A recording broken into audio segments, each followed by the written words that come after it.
This is the Moshpit Backstage podcast for punk, metal and rock interviews and segments.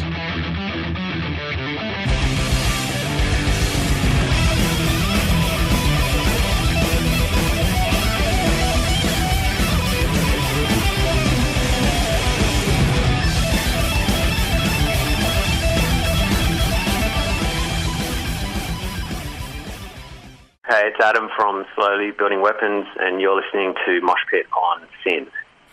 Adam Preston is guitarist Slowly Building Weapons, who will be releasing their first album in 10 years, Sunbirds. Adam, thank you so much for joining me. No worries, Dan. Thanks for having us, mate. Now, I want to go a little bit back, and it's a weird timeline we're dealing with here. So, Yeah. band now, but let's start with the band then. How did the band first start? Oh, man, yeah, okay.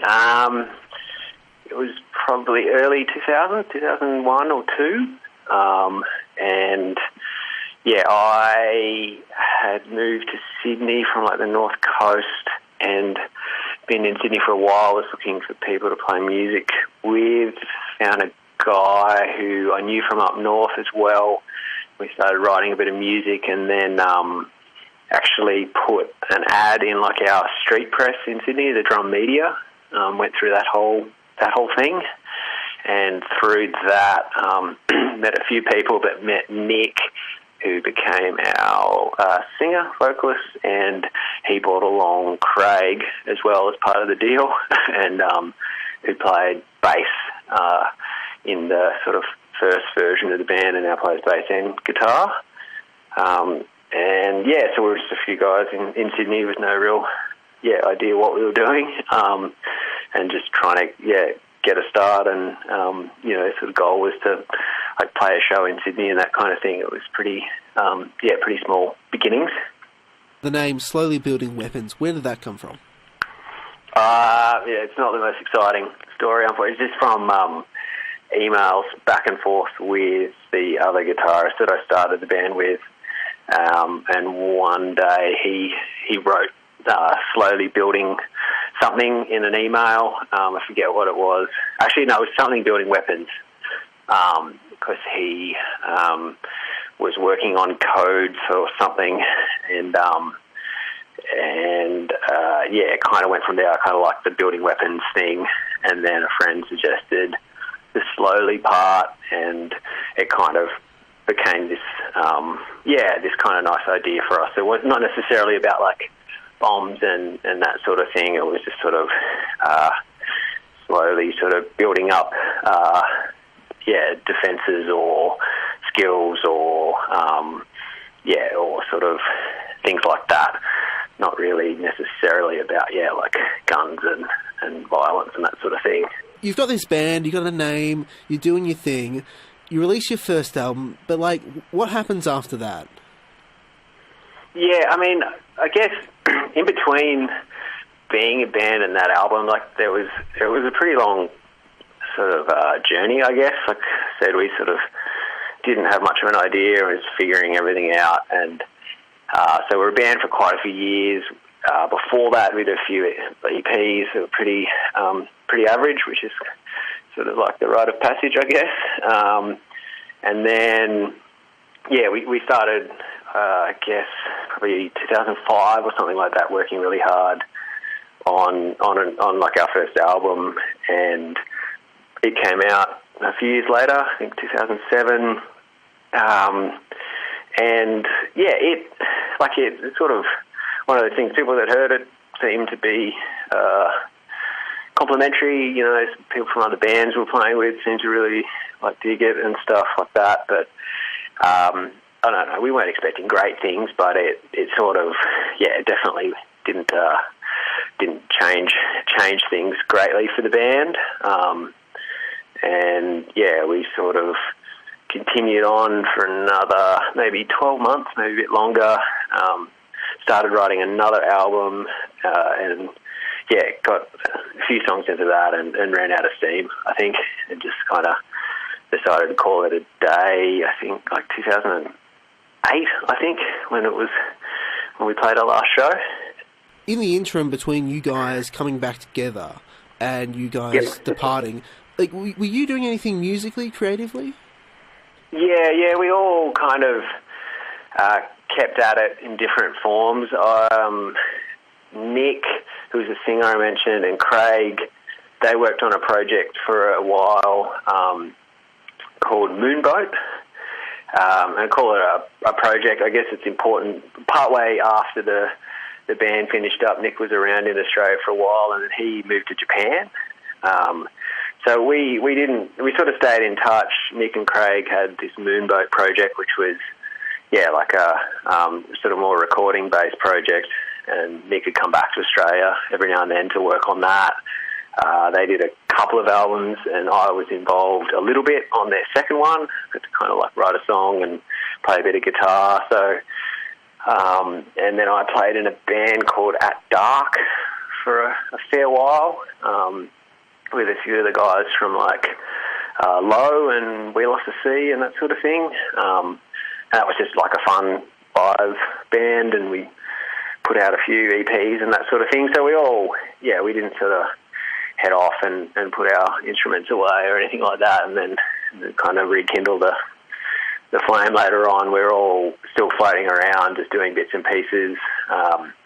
Craig was in the UK for a while, then he came back and he was in a band called Snakes Get Bad Press in Sydney as well. So, yeah, we're fairly active, I guess. But, yeah, sort of, nothing, just sort of floating around doing bits and pieces, and then this sort of thing came along. Yeah. So at what sort of stage do you guys start? I know, talking about it, playing together, not talking about it. At what stage do you guys start beginning this journey back to slowly building weapons, and how does that happen? Yeah, it was definitely like the journey thing. We, Craig, myself, and then Max, who's a drummer on Sunbirds, who wasn't in the band when it was like the previous version. We just started jamming together, writing some kind of, I guess, blasty black kind of stuff for fun, and it had no sort of real intention of anything past that. It was just something we were doing because we wanted to. And then after a while, we had a few songs together, so we thought, we'll ask Nick in Japan if we ever want to record them, whether he'd do vocals. So we sent him some demos, and even then, like, he said yes, which was cool.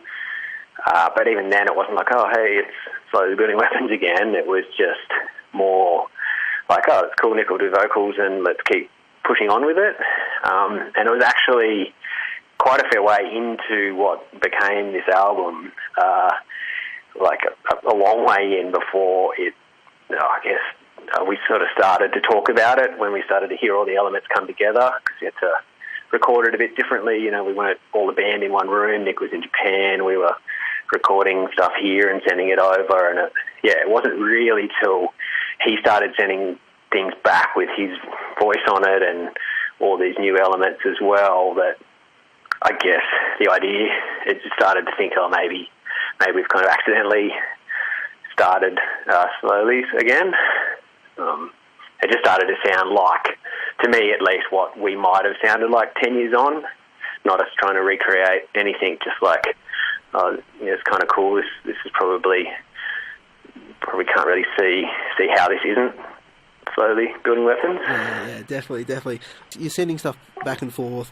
You kind of realise that this is kind of slowly building weapons. At what stage is that, and where do you? What's the rest of the progress to get towards finishing off the album? Yeah, I think from there, like it was a long project. The way we had to work, like I kind of said, at one point we had a bunch of these rough tracks together.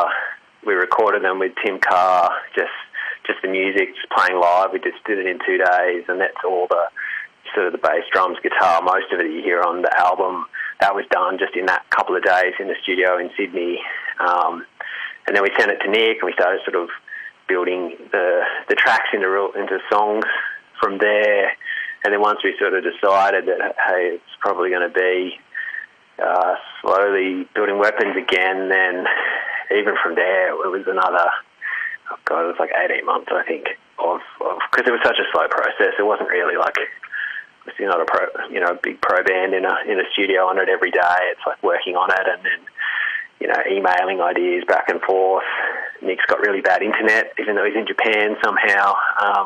So we actually were like posting hard drives full of music back and forth across the world. And so, yeah, it was long and confusing and kind of painful, but yeah, we just sort of chipped away at it over a 12 months, 18 month period, and then we finally had it ready enough to go back and start trying to mix it and do all that with Tim again. So yeah, it was a pretty long process. Oh, nice. So with this kind of process, like what interests me is, with it being so drawn out, were you ever sort of, I don't know, thinking or looking at stuff and realize, because A, your tastes change over time, B, like you get older, and when you hear stuff a lot of times, maybe you see stuff in it or you kind of rethink it. Was there any sort of stage where you're like, oh, that's not right, could you correct it?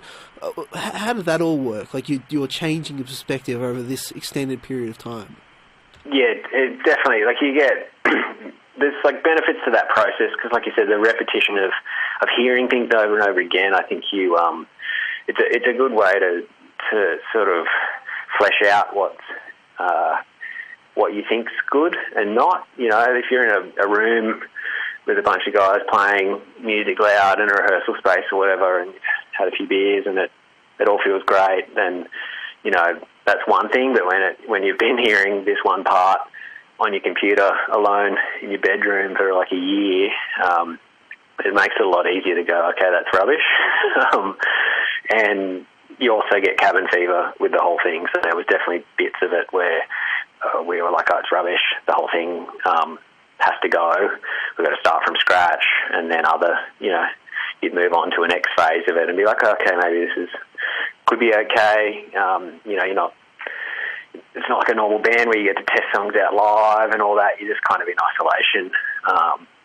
And because we were trying to do some pretty new stuff on this for us anyway, yeah, it was a pretty interesting process of kind of, trying to decide whether what we were doing we actually thought was good, or whether whether those tracks that were recorded quickly in 2 days, in hindsight, could have gone back and sort of, spent a lot more time at that bit. But it was pretty up and down, definitely. Oh, cool. And even right near the end, it was sort of, once it was actually finished and mastered, and then it was just like, oh God, is this actually something that we want to put out? Well, I'm thankful that you did put it out, because it's a very good record. So we've got the overall process, you guys sort of fiddling around, doing your thing, slowly developing towards material, and then there's this back and forward process. Let's take you guys in Australia in isolation. Like, how do you guys work together? Do you work at home, bring stuff in? Do you just jam and sort of create stuff in the moment? How did it work between you guys? Yeah, more in isolation and meeting up, and I guess a few stages throughout the process. So we'd be back and forth with Nick in Japan. Once we'd recorded all the basic tracks, obviously the main, things getting added were vocals, which is his domain, and keys, which he was doing as well. But at the same time, we were changing the structures and just messing with the songs a lot to sort of just experiment and see what worked and what didn't. And then we got to probably, I think it was 3 separate times where we then went back in to a studio with Tim Carr again, to make, if like there was changes significant enough where we had to do something different, like re-record the guitars. We never went back and redid drums or anything of the sort of the basic tracks, but there were some bits that changed so much. It was like, okay, let's book a day or two and update that or add this stuff. And then we'd put the hard drive in the mail and send it back to Nick. And so, it was more less us sort of in a room banging out ideas. It was more like emails, like, chatting and again sort of getting together and bits in certain times in the studio to kind of add what was needed. And then back to Nick, to him to sort of continue the journey from there. With you personally, let's say you're before or during the process, you're trying to come up with different stuff to put into the mix. How do you personally write, like generate musical stuff that you want to put into this record or any of that kind of stuff? I guess increasingly just like it takes a lot of time. I'm getting I think in earlier years, like ideas kind of, everything's a bit fresher and then you haven't, you're sort of more willing to kind of let things be as they are. But I guess like a lot of people, we've sort of all been doing this for a fair while now. I'm like 37 or something, and or I am not something. I am 37, so it takes a lot more just time, just sitting and working away on ideas and trying to force yourself to do a lot of this process with Sunbirds was trying to do things differently, not falling back on you sort of, you have your safe things that you do. Oh, this is a part, and now I'll do this kind of. Now this is where I do one of those kind of riffs or something. So we tried to get out of that comfort zone, I guess. But mainly it's a lot of time and recording on your phone and listening to your shitty recording in the car and stuff of things just over and over again. And then going, okay, probably that might be okay enough to see what the other dudes think. So yeah, it's time. I'm not one of those people. There's people out there that just sit down and I think it all just flows out of them. For me, it's not a skill thing. It's just effort. Lots of time and effort. So you were writing this record and eventually it becomes something you want to make, Slowly Building Weapons. At that stage, do you at all look back at any of the stuff you were preparing for the follow-up to Nausicaä? Not then. No, we didn't. The only thing we looked back on was then that sort of like, we tried not to look back too much because we weren't trying to make anything that was, obviously I wanted it to sound, like I said before, I guess, like hopefully like the same guys quite a long time on, making some new music together. But we sort of deliberately didn't try to get close or around that time because it's a different, obviously it was literally 10 years ago. And I think if you go down that road of trying to recreate or like worrying, like that was a nice thing about how it happened all kind of accidentally where we didn't have that issue where I think if we'd tried even to sit down and went, okay, we're starting the band again, how do we write a new album? I don't think we would have even got to the part of playing instruments. We would have just got confused about what to do and it's not like we were like following up for some successful hit or anything, but it kind of, that album meant something to us. It was this big, long process and something we're still pretty proud of, and I think it was cool that we never got a chance to go, okay, shit, how does it match with that? It was just like, oh wow, we're sort of a long way in now, and there's no time to sort of compare or worry about that. Yeah, really organic. Now, in terms of Nick's vocals, there's a lot more, or maybe there is clean. There's clean vocals on this one. Is that just him sort of spontaneously coming up with that? Were you guys saying, "Hey, Nick, this is material we're producing. We reckon it could have these kind of vocals go with it"? How did all that come together? That's a lot more where Nick's at now. It was kind of the opposite, to be honest, where he still loves, like we all do, heavy music, and he's still got a pretty mean sort of scream on him. But some of the things that he's working on, when he's sitting at home doing his own thing, is a lot more down, sort of that route, I guess, the cleaner sort of stuff, because it's a new challenge and a new thing to do, and that's where he sort of sits at the moment. So part of this was like he had all that, and he's grown so much in. Like we used to do a bit of that back in the day, but it takes a while to sort of develop. And when he first started sending back, his vocals, it was all clean parts to start with, and it was awesome because he'd come so far with his voice and that sort of thing, and then it was like, okay, now you got to do the dirt again, and that was almost like more of a process of him getting back in that, because like he literally recorded a fair bit of it in his cupboard in his room in this little Japanese village. So I don't know what his neighbours think of him, but he had to go and soundproof this little cupboard and get back into like screaming alone in a cupboard.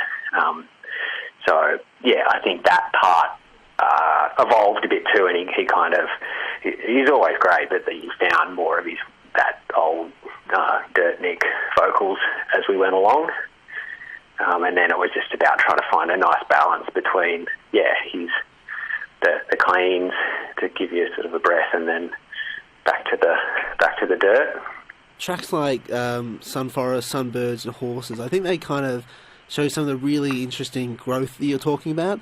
Yep. Talk a little bit about those tracks and kind of how you feel that the kind of invisible growth of the last 10 years is kind of in those tracks.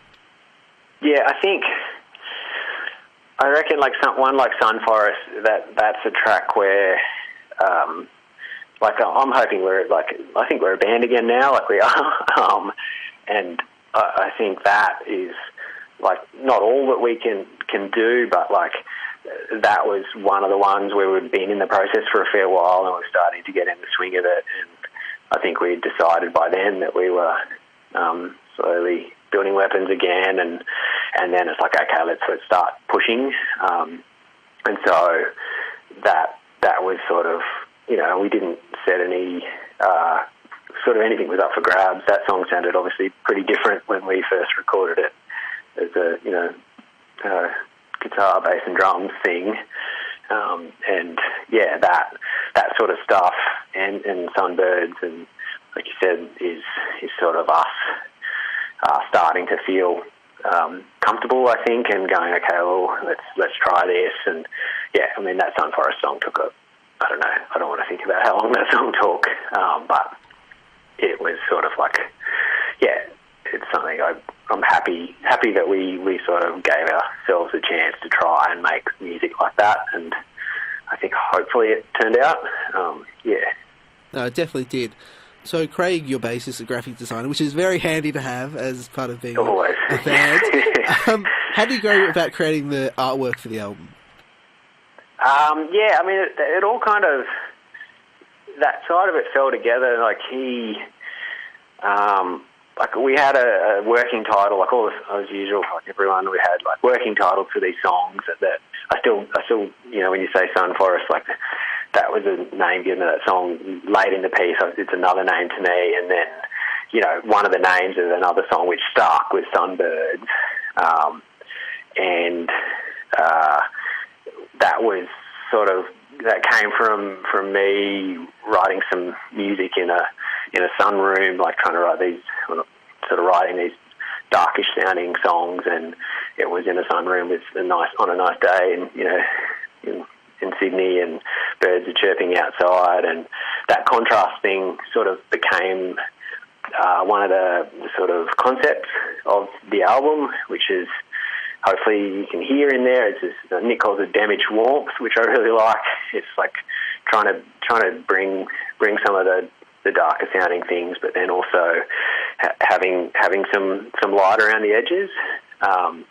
And so Craig had this photo that he had for years that was of the bird that's now on the cover, and it fit because Craig sort of thought that, yeah, it looked, obviously it's a dead bird on a beach, but it looked sort of peaceful in a strange way, so that sort of started to come together. So we had the bird really early. It's like, okay, like, it's not a sunbird technically, but whatever. The album could be called back, so it kind of fits. And now Craig's got this picture, so let's start working away on that. So he tried a bunch of different ideas as normal, and yeah, ended up with that pretty simple cover that we've got now. That yeah, to me, or to us, just fit that whole idea of sort of this darkness and light, cycles of sort of that sort of thing, life, death, and hopefully trying to create that in the music as well. So with this kind of process, I know this is kind of a counterfactual, but do you reckon this kind of drawn-out process, this kind of non-linear process where you've got two people separated by kind of time and space, do you reckon that's kind of made the album is really what it is? Do you reckon that's kind of what has really enabled this kind of really splurge of creativity, or do you reckon it would have been the same, maybe very similar, if Nick was just here and you just banged it out in a weekend or however? No, yeah, I think it helped. I think that adversity thing, I don't know, there's something in that, not real adversity, obviously we're just people living in nice countries with nice guitars and computers and stuff like that, and we're not struggling our way to get to a rehearsal space or something, but I think when we wrote a lot of Nausicaä, we were going through different drummers, so a lot of that album was actually, even though we were all in the same country, was written in a similar way, just me and Nick and Craig on trying to put songs together on not in a jam room or something, just on our computers, which is really tedious and slow, but again, that kind of helps, I think, to understand what might be a part worth keeping or where you should go with something. And yeah, then this time around we just had no choice. So it was obviously the first phase was jamming away, but from there it was just all tedious.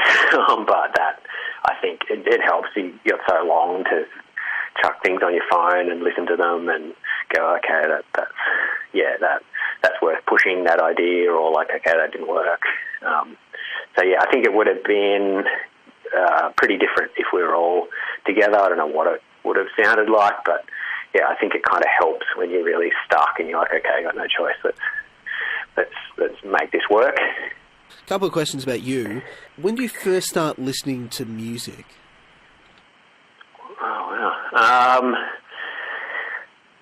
I think like music's always around, but I was pretty late, I guess. It was like early high school, I think, I think I started playing guitar and really sort of taking an interest when I was about probably 12 or 13, something like that. And then stuck with it from there. What about heavy music? When did that come to you? Around the same time. Like I obviously would have probably liked a bit of stuff when I was in primary school, and things like that. But I remember Year 7 being mates bringing in back when you used to trade in cassettes and stuff like that, and all the usual stuff, bit of sort of Metallica Black Album and Pantera and a bit of that kind of thing, and just going, okay, that's something about that I really like. And then we started sort of a band almost instantly from that, and tried to play, and the usual as well, like Nirvana and all that sort of stuff that was around then. But then every band that I sort of started in, even though we had intentions of maybe playing something different, it always ended up sort of sounding a bit heavy. And yeah, it's one of those things that it doesn't go away, which is good. You don't want it to, but it sort of has been there all the way through. And it's still. I obviously get on and you listen to lots of a broader range of music, but it's still the music I come back to. Something there about it. I know this can be a very difficult question, but what are some of your favourite bands or albums? Yeah, it's hard. There's so many. I sort of like. I really like, Curl Up and Die, those guys, and the stuff that I sort of got a soft spot for a lot of that. When you're like the next phase when you're in Sydney and growing as a band and sort of finding all these other other bands that sort of inspire you as you're trying to figure out what you're doing. So there's a lot of bands from around that era. There's local bands like A Secret Death and Omerata, who were around back then, who, you know, are bands that I still really like because of that kind of connection to that opening up a different world, I guess. These days, like, yeah, it's just so varied from, like, so US band Thou I listen to a lot, and Amenra, I'm not sure if that's how you say it, but I listen to those guys, and then, like, Godspeed, We Lost the Sea, who I sort of know a few guys in that band, but I still, I really like what they do. So yeah, it's sort of a bit all over the place, but I sort of still come back to some of those bands: Converge, Curl Up and Die, Deftones. I always like Deftones. I think I always will. So yeah, pretty, I guess, varied, and then other styles like Radiohead and all that usual sort of stuff as well. Final question. You're releasing the album soon. Do you have anything planned beyond the release of the album? Like, hey, what's this band doing? Is it going to be a band continuing? Is it going to be a band who plays live? Like, where do you see the band going from here? Yeah, I think it's one step at a time. The fact we finished this album was step number one. I got the test pressings today for the vinyl, which is awesome. Like, I've never done anything that ended up on vinyl before, so I've only listened to one song, but that was pretty cool thing to do. That was just about 10 minutes before you called. And I think, like, with our situation with Nick in Japan and all that, like, we're not ruling anything out. We'd all love to play a show, and some of the songs you'd really have to figure out how to do them live and that sort of thing. But I think it's just one step at a time. So get the album out. Really hope that people get something out of it and enjoy it.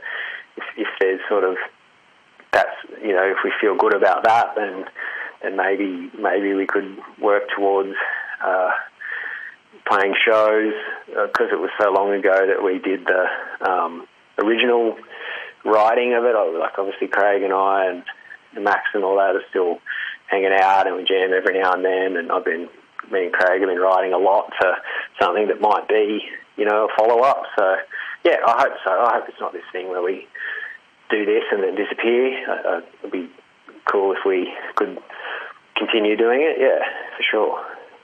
Slowly Building Weapons are releasing their first album in 10 years, Sunbirds, on the 3rd of October. Adam, thank you so much for joining me. It's been an absolute pleasure talking to you. Yeah, thanks so much, man. Thanks for the support too. It's awesome for us to be in the wilderness for so long and have people sort of come out and show some interest in what we've done. It's really cool, so thank you.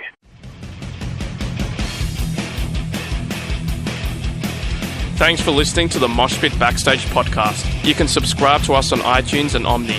To find out more about the show, go to www.syn.org.au/moshpit. Like us on Facebook at facebook.com/moshpitonsyn, and follow us on Twitter and Instagram at moshpitsyn.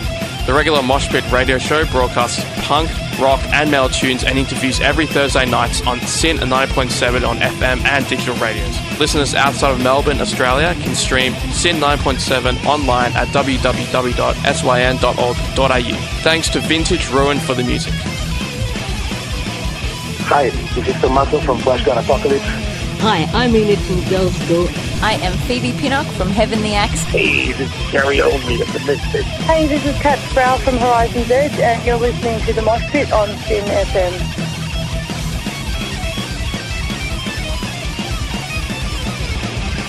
Hi, this is Einar from Leopard. Hi, I'm Virginia Lilly from the band Lily. This is Raul from 1349.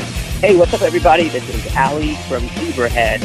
Hey, everybody, this is Charlie Benante with Anthrax, and you are listening to the Moshpit on Syn.